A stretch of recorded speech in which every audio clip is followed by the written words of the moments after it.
On va maintenant résumer un petit peu les bons conseils qu'on s'est donnés tout au long de ce spectacle. Évidemment, quand vous écoutez de la musique, un bon moyen de se protéger les oreilles... Je baisse le son. Par exemple...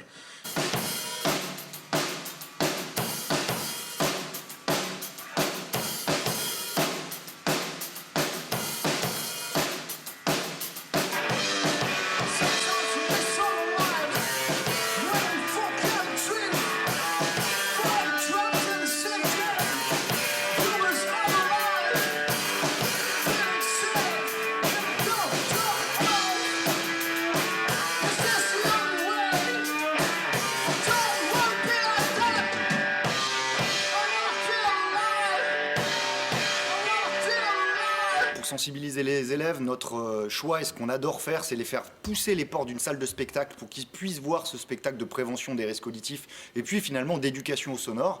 Évidemment, là, avec les conditions, ça n'était pas possible, donc on n'a pas la prétention de remplacer cette rencontre humaine.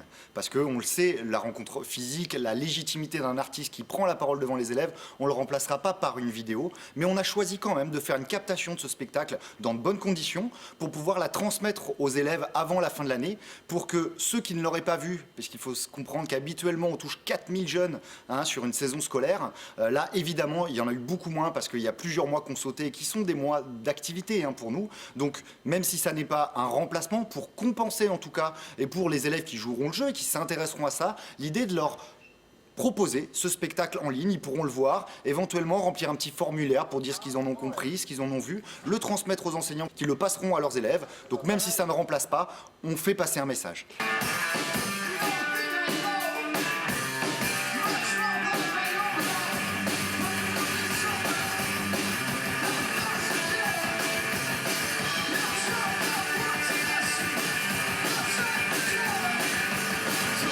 Ce qu'on ne voudrait pas, c'est qu'on nous dise, bon ben maintenant qu'il y a la vidéo, plus besoin d'aller au spectacle. Et on le dit encore une fois, c'est vraiment cette rencontre avec l'artiste, avec les professionnels du son, qui font que le message passe auprès des jeunes.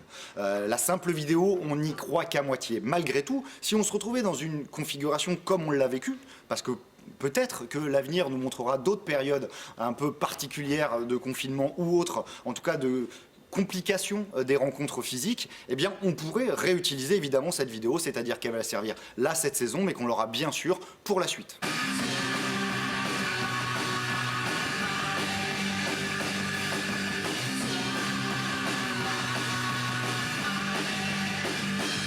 Alors, s'il y a un seul message qu'on souhaite que retiennent les jeunes à qui on parle, c'est une notion de dose de son.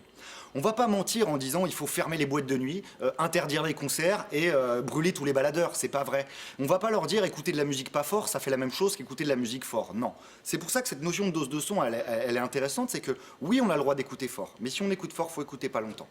Et par contre, si on a envie d'écouter longtemps parce qu'on veut de la quantité, eh bien il va falloir baisser le volume sonore. C'est vraiment jouer sur cet équilibre entre la durée et le niveau sonore qui est le message principal de tout ce qu'on défend. Parce que oui, évidemment, nous on aime les concerts, on aime cette sensation physique que procure le volume sonore. Pour continuer à la vivre convenablement, cette sensation, il va falloir quand même prendre des précautions. Tous les bons conseils que vous donnez sont justes, mais il en manque un.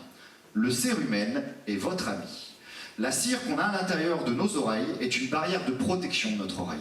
Si tous les matins vous vous enfoncez un coton-tige dans l'oreille et que vous enlevez cette cire, vous enlevez cette protection et votre oreille est plus fragile. Alors c'est pas facile de passer après 20 ans d'éducation à l'hygiène en disant oh là là mais non vous lavez pas les oreilles avec les cotons-tiges, et c'est vrai que c'est un message qui a du mal à passer. Alors souvent on essaie de le compenser, les gens disent bah alors du coup je vais retirer la cire non pas avec un coton-tige mais avec un produit qui va faire l'écouler, etc. En tout cas le vrai message que nous disent les médecins c'est n'allez pas trop chercher, n'allez pas retirer. Si votre corps en produit, c'est qu'il y en a besoin. Et d'ailleurs, si vous l'enlevez, il va en produire plus, trop, parce qu'il en manque. C'est là où les problèmes peuvent arriver. Alors, évidemment, c'est ce qu'on dit aussi. Il y a, au-delà de l'hygiène et au-delà de la santé, il y a des choses sociales. On sait qu'aujourd'hui, des gens mettent des écouteurs intra-auriculaires qui vont rentrer un peu dans le conduit, les ressortir tout jaunes au collège ou au lycée. C'est pas socialement très valorisant. Donc, oui, on peut nettoyer le début du conduit. Mais vraiment, s'enfoncer quelque chose dans l'oreille pour aller retirer un truc que le corps n'a pas voulu expulser, c'est jamais la bonne solution.